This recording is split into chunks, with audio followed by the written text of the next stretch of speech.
বাংলাদেশের prime minister জনাব তারেক রহমানের দৃষ্টি আকর্ষণ করতেছি।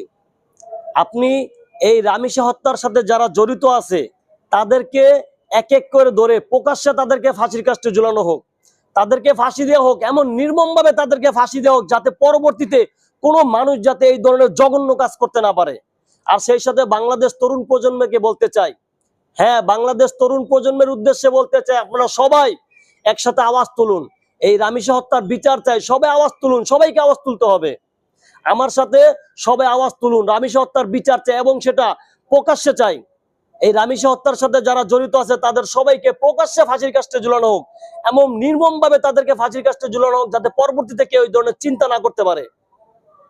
এই ভিডিওটা সবাই শেয়ার করে সব তরুণ প্রজন্মকে জানিয়ে দিন, সবাই আওয়াজ তুলুন।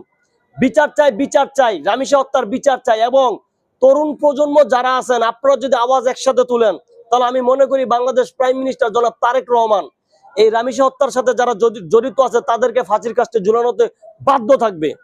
আপনারা তরুণ প্রজন্ম আওয়াজ তুলুন এবং এই ভিডিওটা শেয়ার করে সবাইকে জানিয়ে দিন, সবাই যাতে আওয়াজ তুলে। বিচার চাই, বিচার চাই, রামিসা হত্যার বিচার চাই।